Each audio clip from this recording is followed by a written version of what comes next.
¿9 nombres? ¿Una sola prisión? Décadas de poder oculto y de violencia resonando en cada pasillo. ¿Quién obligó realmente a San Quentin a cerrar cada puerta con más fuerza? Esto no es una glorificación, es una advertencia. Desde quienes atacaban fríamente en el patio, hasta aquellos cuya mínima señal por una ranura de comida podía sacudir todo un bloque. Hoy iniciamos el conteo regresivo de los 9 miembros de pandillas más peligrosos en la historia de San Quentin. ¿Quién crees que fue el más temido? Déjalo en los comentarios. Número 9. Todd Stomper Gibbons, Nazi Lowriders, San Quentin, verano del 2020. Una ranura de comida se abrió apenas lo suficiente para dejar pasar el aire.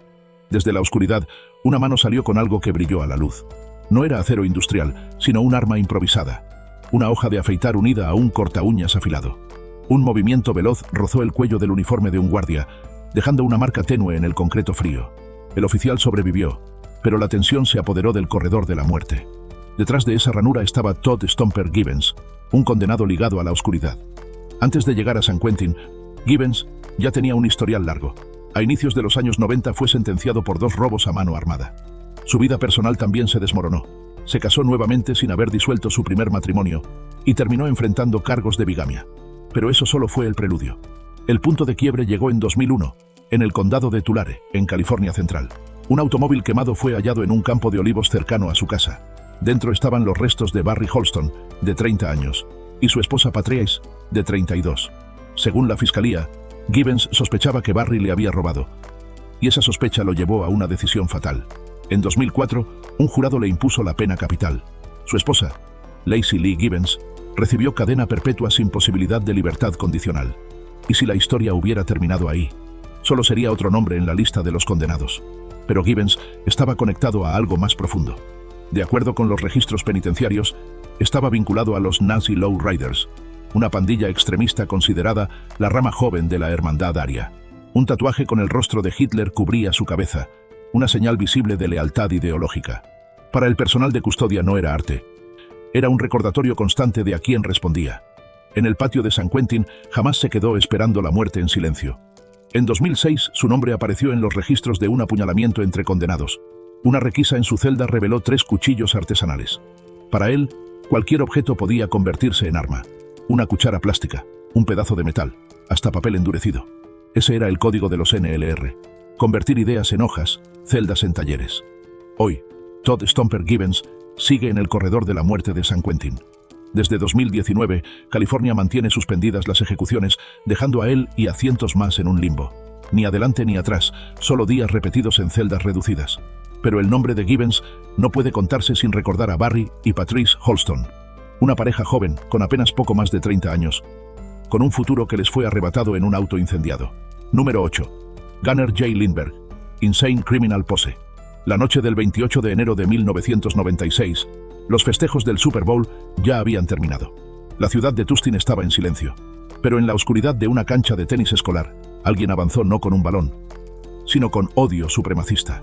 Minutos después, un joven de 24 años, Thien Minh Le, jamás volvería a casa. Ese hombre era Gunnar J. Lindberg. Tenía apenas 21 años, pero ya arrastraba un pasado violento. Era buscado en Missouri por un tiroteo y estaba vinculado a otro incidente armado donde un niño casi pierde la vida. Sin embargo, la noche de Tustin definiría su futuro. Lo acompañaba Dominic Christopher, de 17 años. Ambos rondaban las canchas buscando una víctima. Cuando Lindberg vio a Thien Minh patinando, no reconoció a un destacado estudiante de UCLA ni a un expresidente estudiantil. Según la fiscalía, solo vio un blanco sobre el cual descargar su odio. A la mañana siguiente, Thien Minh fue hallado sin vida. La comunidad vietnamita de Orange County quedó devastada. Un joven prometedor había perdido su futuro por un acto de odio ciego. Semanas después, la policía recibió una carta donde el agresor presumía del crimen, con detalles que solo él podía saber. Esa pista llevó directo a Lindberg. En su habitación hallaron un casco con una esvástica, documentos de organizaciones pro-blancas, símbolos de las SS y contactos con White Aryan Resistance, liderado por Tom Metzger. Lindberg no era un agresor aislado. Se proclamaba líder de un pequeño grupo extremista llamado Insane Criminal Pose, imitando a la Hermandad Aria y a los Skinheads. En su juicio de 1997, apareció con la camiseta de los Dallas Cowboys, la misma que llevaba la noche del crimen, como un gesto de desafío. La fiscalía presentó una carta suya donde usaba insultos racistas contra la víctima y se jactaba del ataque. El jurado no tardó. Lo declaró culpable de homicidio en primer grado, con circunstancias especiales por crimen de odio. Lindbergh fue condenado a la pena capital. Su cómplice Christopher recibió 25 años a cadena perpetua. Según los registros judiciales, fue la primera sentencia de muerte en California motivada por un crimen de odio. En 2008, la Corte Suprema del Estado confirmó el fallo. Mientras la comunidad vietnamita cargaba con una herida que nunca sanaría, Lindbergh pasaba sus días en el corredor de la muerte de San Quentin. Sin pandilla, sin desafío, solo 4 paredes, comidas programadas y una sentencia pendiente. Hoy, Gunnar J. Lindbergh sigue viviendo como una sombra en una celda de condenado. Pero su nombre no se recuerda por quién fue él, se recuerda por Thien Minh Le, un joven cuyo futuro fue arrebatado por el odio y por una comunidad que perdió su esperanza. Esa es la verdad que perdura. La violencia puede disfrazarse de ideología, pero sus víctimas siempre son vidas inocentes. Número 7. Freddie Smokey, Fuyaba. Linwood Barrio Young Crowd, una clica sureña. Linwood, mayo de 1995. Sus callejones mostraban más que grafitis, marcaban poder. Una camioneta pintada como patrulla recorría las calles con un mensaje claro. Linwood nos pertenece. Detrás de esa sombra estaba Young Crowd, una pandilla sureña ligada a la mafia mexicana. Y dentro de Young Crowd, un nombre pesaba: Freddie Smokey Fuyaba. La noche del 12 de mayo, los agentes Stephen Blair y Robert Lyons patrullaban Walnut Avenue. Nada parecía fuera de lo común, hasta que vieron a un hombre arrojar algo a un jardín. Blair bajó, linterna en mano, y gritó: ¡Muéstrame las manos! Smokey respondió sacando 2 pistolas, un calibre 44 y una 9 milímetros. Los primeros 5 disparos fueron rápidos, seguidos de 8 más, lentos y calculados. Lyons fue herido pero sobrevivió. Blair no. Una sola bala lo derribó bajo el parpadeo de su propia linterna. Cuando aseguraron la escena, encontraron otra arma cerca, una 45 cargada. Smokey no había ido a ese callejón a perder el tiempo. Estaba listo para disparar incluso contra la ley. Los registros mostraban que Fuyaba no era ajeno a la violencia. Tenía condenas previas por tiroteos. En las calles era conocido por decir "pop a few caps" cuando se sentía amenazado. Su libertad condicional le prohibía portar armas o reunirse con pandillas. Pero esa noche eligió las balas sobre la responsabilidad. La muerte del agente Blair no fue solo un tiroteo. Fue una sacudida para Linwood. Los vecinos entendieron que patrullar ya nunca volvería a ser rutina. Se había convertido en una guerra contra Young Crowd. 2 semanas después, Fuyaba fue arrestado. Su juicio en 1996 duró varios días. La fiscalía reconstruyó la escena. La primera ráfaga, la segunda, los casquillos regados por el jardín. Todo apuntaba al acusado, Freddie Fuyaba. El jurado lo declaró culpable de homicidio con circunstancias especiales. La sentencia de muerte fue pronunciada en la sala. En la corte, la esposa del agente Blair lloraba.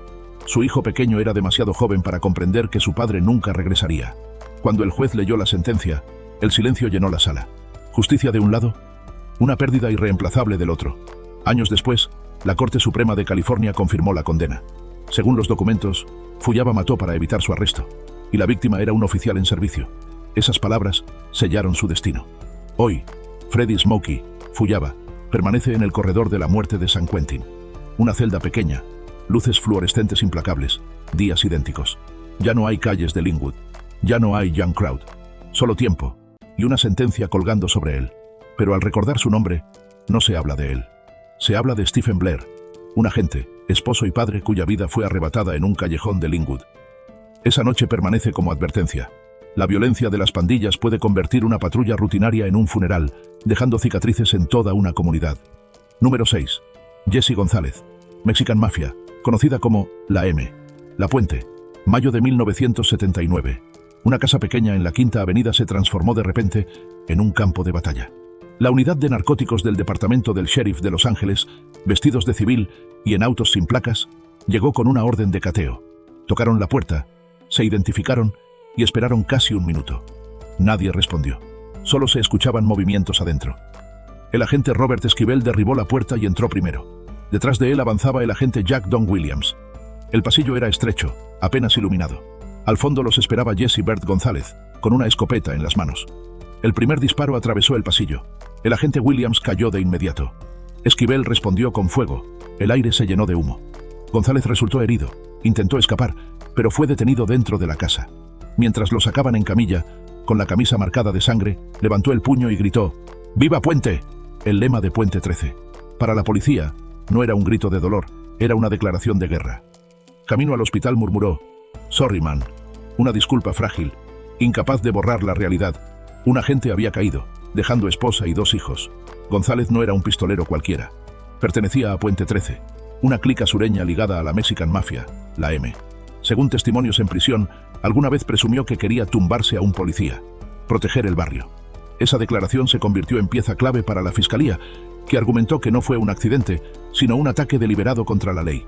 En su juicio de 1981, los fiscales reconstruyeron la escena: el pasillo, la escopeta, el humo. Un testigo afirmó que González gritó: «Rifa Puente», al disparar. La defensa alegó que creyó que eran miembros de la pandilla rival Bassett, pero el jurado no se conmovió. El veredicto fue homicidio en primer grado con circunstancias especiales por matar a un oficial en servicio. La sentencia de muerte fue dictada en la sala. La familia Williams permaneció en silencio. Ya no había lágrimas ni palabras, solo un vacío imposible de llenar. En 1990, la Corte Suprema de California confirmó la condena. Jesse Bert González ingresó al corredor de la muerte en San Quentin. Tras las rejas, dejó de ser solo un nombre en un expediente. Informes lo señalaron como «shot caller» de la M, una voz influyente en la red sureña. El argot pandillero seguía rodeándolo. Trucha, para estar alerta. Narcs, para agentes de narcóticos. Candy bars, como código para heroína. Incluso en los años 2020, llamadas interceptadas mostraban a jóvenes refiriéndose a Bird como un veterano al que respetar. Una prueba de que la sombra de la M se extendía más allá de los barrotes. Pero esos barrotes se convirtieron en una jaula sin final. González presentó apelaciones durante décadas. En diciembre de 2023, un tribunal rechazó su reclamo Brady, donde alegaba pruebas ocultas. Hoy sigue en el corredor de la muerte, suspendido en un limbo, sin ejecución, sin libertad, solo las luces frías y el sonido metálico de los portones. Día tras día, Jesse Bert González vive en su celda. Ya no hay calles de la Puente. Ya no hay gritos de «¡Viva Puente!», solo recuerdos de violencia. Y en el centro de ese recuerdo está Jack Don Williams, esposo, padre y agente, perdido en la flor de su vida. Para la comunidad, esa es la verdad que debe recordarse. González no es un lema pintado en un callejón.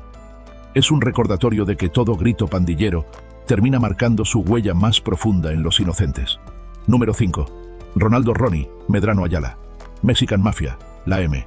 San Diego, abril de 1985. En un pequeño taller mecánico, la puerta del garaje se cerró y estallaron las ráfagas. Cuando llegó la policía, 3 hombres yacían sin vida: Ernesto Domínguez, José Rositas y Marcos Zamora. Otro, Pedro Castillo, herido, intentaba arrastrarse hacia la salida bloqueada. Su testimonio señaló al responsable: no un pistolero callejero improvisado, sino Ronaldo Ronnie Ayala, figura ligada a la Mexican Mafia.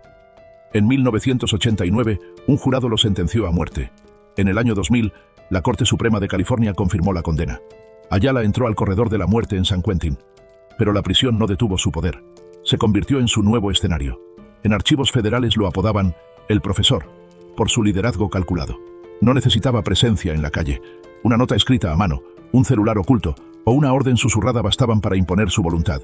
En cárceles de San Diego, internos testificaron que cada módulo debía pagar una cuenta de luz de $50 por Cash App. Sobre el papel era un cobro de electricidad. En realidad, era dinero de protección. Un testigo lo resumió sin rodeos: esta es la ciudad de Ronnie. Quien se negaba, perdía sus pertenencias, o algo peor. Su alcance iba mucho más allá de San Diego. En una acusación federal de 2025 bajo Rico, aparecía como jefe con control sobre Riverside, Sacramento e incluso Seattle. Los mapas mostraban su red: Spring Valley y Paradise Hills, bajo Ronnie; East Bay, bajo Richard Chucky Buchanan; y el norte del condado bajo su hermano Héctor Ayala, también en el corredor de la muerte. Juntos, los hermanos Ayala simbolizaban el poder de la M de gobernar desde las sombras. Los fiscales incluso señalaron lazos con el cartel de Sinaloa. Según acusaciones, la M ofrecía protección en prisión a miembros del cartel, incluso a Joaquín El Chapo Guzmán, a cambio de suministros de droga. Algunos dudaban de que El Chapo necesitara protección en ADX Florence, pero el simple hecho de que el nombre de Ayala apareciera junto al cartel lo colocó en la mira federal. Los reportes lo describían como un hombre que gobernaba con una pluma. Los internos lo llamaban profesor, por su capacidad de organización, desde cobrar la renta en las calles hasta distribuir candy bars en prisión, código para heroína. Para los oficiales de custodia, era una advertencia. La mínima brecha, una carta, un teléfono, podía convertirse en un canal de poder. En 2025, con 75 años, Ayala aún enfrentaba cargos federales, siendo trasladado nuevamente a tribunales. La ley sostiene que todas las acusaciones son solo alegatos hasta ser probados. Pero queda la pregunta, ¿cómo mantiene influencia un condenado tras 4 décadas en prisión? Dentro de San Quentin, los días de Ronnie Ayala son repetición bajo luces frías y portones metálicos. Pero para San Diego, la memoria de abril de 1985 sigue viva. 3 hombres perdieron su vida en su trabajo, y Pedro Castillo sobrevivió con cicatrices para siempre. El nombre de Ronnie Ayala no debe recordarse para glorificarlo, sino como advertencia. El poder de las pandillas no termina en sus miembros, arrastra a inocentes que cruzan su camino. Y sin importar cuánto poder se construya con miedo o dinero, siempre termina igual, en la estrecha sombra del corredor de la muerte. Número 4. Tiekwon, Lil Fe, Cox, Rolling 60s Neighborhood Crips, San Quentin, finales de los años 80. El patio del corredor de la muerte ya era un lugar tenso, pero nadie esperaba ver brillar una hoja casera a plena vista. Tiekwon Lil Fe Cox avanzó directo hacia Stanley Tucky Williams, cofundador de los Crips. El ataque ocurrió frente a decenas de oficiales, demostrando que ni los nombres más temidos estaban a salvo dentro del patio. La historia de Cox comenzó años antes. El 31 de agosto de 1984, en South Central Los Ángeles, un grupo Crip salió a vengar un ataque. Pero golpearon la casa equivocada, apenas 2 puertas más allá. El resultado fue la tragedia de la familia Alexander. Evora, de 57 años, su hija, Dietria, de 23, y 2 niños, Damon y Damani, de 8 y 10, perdieron la vida. Un error de dirección convirtió una represalia en una cicatriz que marcó a toda la ciudad. Las huellas de Cox se encontraron en un baúl del cuarto de los niños. Un rifle calibre 30 fue hallado en un lugar vinculado a él. Testigos declararon que después del ataque, Cox se jactaba de lo ocurrido. En 1986, la corte lo sentenció a muerte. Tenía solo 18 años. Dentro de San Quentin, Cox no se quedó quieto. En octubre de 1988, apuñaló a Tucky Williams con un arma casera, transformando el patio en un campo de guerra interno de los Crips.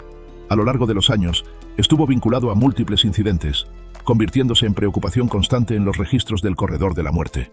En julio del 2000, Cox y 2 más, Paul Tuilaepa y Noel Jackson, atravesaron 4 pies de malla metálica en el Crip Yard, corriendo hacia un pasillo de guardias. Balas de goma y gas lacrimógeno detuvieron el motín.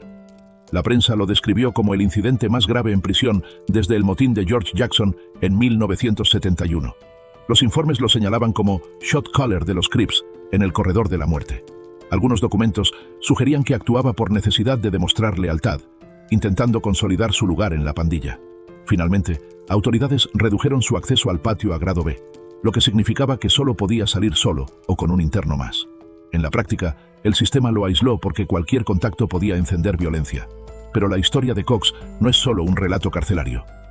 La familia Alexander perdió 4 vidas en una sola noche por un error de dirección. El exjugador de la NFL Kermit Alexander perdió a su madre, a su hermana y a sus sobrinos. En sus memorias escribió que el dolor nunca se fue. Eso es lo que no debe olvidarse. Detrás de nombres y símbolos siempre hay víctimas inocentes. Hoy, en sus 50, Cox sigue en el corredor de la muerte de San Quentin. La moratoria en ejecuciones de California lo mantiene suspendido entre vida y muerte. En archivos sigue marcado como miembro de los Crips, pero en realidad está aislado, con un patio privado, sin multitud, sin pandilla. Lil Fe alguna vez sembró miedo en las calles y en el patio de prisión. Ahora está confinado a una celda estrecha donde la influencia no atraviesa el acero. La historia de Tiekwon Cox revela una verdad dura. Las pandillas pueden dar poder a un joven y un nombre en la calle, pero el precio es una vida entera en sombras, mientras las víctimas jamás regresan. Número 3. Rodolfo Cheyenne Cadena, Mexican Mafia, la M. Prisión de Chino, módulo, Palm Hall. Mañana del 17 de diciembre de 1972. Una puerta de celda se abrió. El eco de los candados retumbó por un pasillo vacío. Rodolfo Cheyenne Cadena ya había recibido advertencias la noche anterior. Si salía ese día, lo esperaba la muerte. Aún así, caminó. Minutos después, nuestra familia lo emboscó. Las hojas brillaron, los golpes cayeron, y su cuerpo terminó arrojado desde un piso alto. El golpe contra el concreto apagó su vida, pero encendió una nueva ola de sangre en las prisiones de California. Cadena nació en 1943 en Texas y creció en Bakersfield. A los 16 años, tras un apuñalamiento mortal en un club nocturno, fue enviado al Dewey Vocational Institution. Allí, a finales de los 50, nació la Mexican Mafia. Cheyenne se unió temprano, convirtiéndose en uno de sus miembros fundadores. No era solo un peleador, tenía ambición. Para inicios de los 70, ordenaba infiltrar centros comunitarios y programas de rehabilitación en Los Ángeles. Parecía caridad, En realidad, era una red para tráfico de drogas, extorsión y control callejero. Dentro de la M, la palabra de Cadena pesaba. Hablaba poco, pero lo seguían. Era respetado como uno de los carnales más influyentes, capaz de negociar dentro y fuera de prisión. Pero su ambición lo marcó. Mientras la violencia entre la M y nuestra familia escalaba, Cadena buscaba negociaciones de paz. Incluso se habló de contactos con los Brown Berets y la Black Guerrilla Family. Para algunos en la M, eso era debilidad. Para nuestra familia, fue la oportunidad de eliminar un símbolo. El 17 de diciembre fue su ejecución. Después, vino el caos. San Quentin y Folsom ardieron en represalias. Internos fueron atacados. Guardias quedaron atrapados en disturbios. Las autoridades lo admitieron. Tras la muerte de Cadena, el equilibrio en las prisiones de California cambió para siempre. Su historia no quedó en archivos. 2 décadas después, la película American Me se inspiró en su vida. Pero en la ficción, el líder fue traicionado por sus propios hombres en lugar de caer en manos de nuestra familia. Ese detalle falso enfureció a la comunidad, y miembros reales de la M lo tomaron como insulto. La violencia que siguió demostró que, incluso muerto, el nombre de Cheyenne seguía teniendo eco. Hoy, el recuerdo de Rodolfo Cadena muestra las 2 caras de la moneda. Por un lado, ayudó a cimentar a la M, transformando a jóvenes marginados en el sindicato carcelario más temido de California. Por el otro, demostró el precio. En la vida de pandillas no hay salida verdadera. Su última imagen, caminando hacia el pasillo sabiendo lo que venía, quedó como símbolo escalofriante. En ese mundo, la paz nunca dura. Solo hay 2 opciones: matar o morir. Número 2. Stanley Tookie Williams, Crips, San Quentin, finales de los años 80. El patio del Corredor de la Muerte era considerado el lugar más seguro de la prisión. Pero el 10 de octubre de 1989, esa calma se quebró. Tiquan Lil Fay Cox, un Rolling 60s Crip, corrió hacia Stanley Tookie Williams, cofundador de los Crips, con una hoja oculta. Ante decenas de oficiales y cercas de púas, el hombre que había ayudado a fundar el Imperio Azul casi cae bajo el filo de uno de los suyos. Más que un ataque en el patio, fue un mensaje. Incluso los símbolos pueden caer, incluso dentro de los Crips. Williams no era un interno cualquiera. A inicios de los 70, junto a Raymond Washington, convirtió South Central Los Ángeles en territorio Crip. La pandilla se expandió como fuego. Rolling 60s, 8 Trey y decenas de clicas marcaron calles con graffiti y violencia. Los robos, las drogas y las guerras de territorio se multiplicaron. Tookie, con su físico imponente y reputación implacable, se volvió uno de los rostros más reconocidos de los Crips. Pero el poder tuvo un precio. En 1979, Los Ángeles quedó estremecido. Albert Owens, empleado de una tienda 7-Eleven, fue obligado al suelo y perdió la vida. Días después, 3 miembros de la familia Yang, Jen E, Tsai Shai y Yu Chin, murieron en un motel. 4 vidas arrebatadas por casi nada. En 1981, un jurado impuso 4 sentencias de muerte contra Williams. Ingresó al corredor de San Quentin, donde ni los muros lograron contener la sombra de los Crips. En prisión, Williams seguía proyectando liderazgo. Pero en los 90 apareció otra imagen. Coescribió libros infantiles advirtiendo a los jóvenes sobre las pandillas. Su autobiografía, Blue Rage, Black Redemption, se volvió referente. Incluso hubo una película para televisión, Redemption, protagonizada por Jamie Foxx. Algunos lo propusieron para el Premio Nobel de la Paz. Sobre el papel, Tookie parecía historia de redención. Pero la fiscalía y las familias de las víctimas recordaron algo. Jamás admitió culpa ni pidió perdón. En su negativa de clemencia, el gobernador Arnold Schwarzenegger escribió que no era arrepentimiento, sino otra forma de glorificar la pandilla. A las 12:35 de la madrugada del 13 de diciembre de 2005, San Quentin cerró el capítulo. La inyección fluyó, poniendo fin a 25 años en el Corredor de la Muerte. Afuera, la multitud estaba dividida. Algunos rezaban por misericordia, otros exigían justicia. Dentro, se pronunciaron por última vez los nombres de Owens y de la familia Yang. Ese veredicto nunca se borró. La historia de Stanley Tookie Williams terminó en paradoja. Un hombre que sembró violencia luego habló de paz, pero 4 vidas jamás regresaron. Su final dejó una verdad fría. El poder de las pandillas siempre termina igual: en violencia, en acero y en silencio. Número 1. George Jackson, Black Guerrilla Family, Black Panther Party, San Quentin. Mañana del 21 de agosto de 1971. El metal retumbó en el Adjustment Center como alarma de tormenta. En minutos, 3 oficiales estaban caídos. 2 internos perdieron la vida y George Jackson quedó sin aliento en el patio, abatido por disparos de la torre. 6 vidas terminaron. Las repercusiones marcaron al sistema penitenciario de California durante décadas. George Lester Jackson nació en 1941 en Chicago. A los 18 años fue condenado a 1 año a cadena perpetua por robar $70. En el papel parecía poco. En realidad, no tenía fecha de salida. Ingresó en Soledad y luego en San Quentin, transformándose de ladrón menor en figura polarizadora. Tras las rejas devoró a Marx, Lenin y Mao. Sus cartas se convirtieron en el libro Soledad Brother, haciendo de la prisión su campo de batalla. En enero de 1970, Soledad Prison estalló. 3 internos negros murieron por disparos de guardias. Un jurado declaró los hechos justificados. Días después, el oficial John B. Mills fue asesinado. Jackson y otros 2 fueron acusados. Los llamaron los Soledad Brothers. Su nombre llenó titulares. Para algunos eran asesinos, para otros, revolucionarios. El 7 de agosto de ese mismo año, su hermano menor, Jonathan Jackson, con solo 17, irrumpió en una corte del condado de Marin. Encadenó al juez Harold Haley y exigió la liberación de los Soledad Brothers. El enfrentamiento terminó en balas. Jonathan, el juez, y 2 personas más murieron. Las armas fueron rastreadas hasta la activista Angela Davis, luego absuelta. Pero la tragedia selló el destino de los Jackson. En prisión, George fue vinculado a la fundación de la Black Guerrilla Family junto a W. L. Nolan, una organización que mezclaba ideología revolucionaria con estructura de pandilla, disciplina estricta, estudio político y violencia como control. Con el tiempo, las autoridades dijeron que el grupo se movió hacia drogas y extorsión, pero sus raíces venían de la visión de Jackson: transformar la mentalidad criminal negra en mentalidad revolucionaria. Entonces llegó el 21 de agosto de 1971. Según los registros, Jackson ingresó una pistola escondida en su afro tras reunirse con el abogado Stephen Bingham.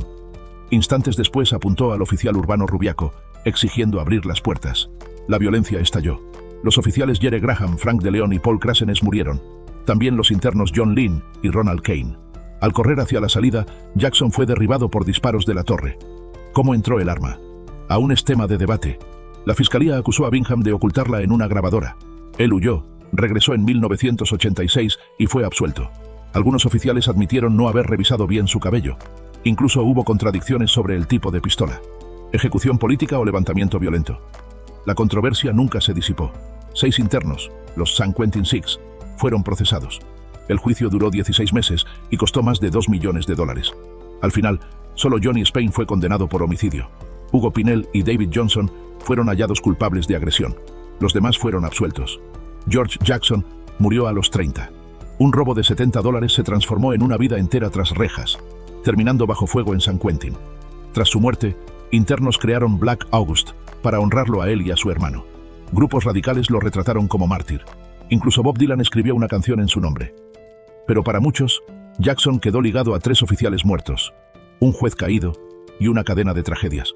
Hoy, el nombre de George Jackson se recuerda en 2 luces opuestas. Para algunos, un preso que se forjó como voz política. Para otros, un símbolo de violencia y pérdida. En el mundo de las pandillas y la ideología extrema, rara vez existe escape. La historia al final siempre se escribe en dolor.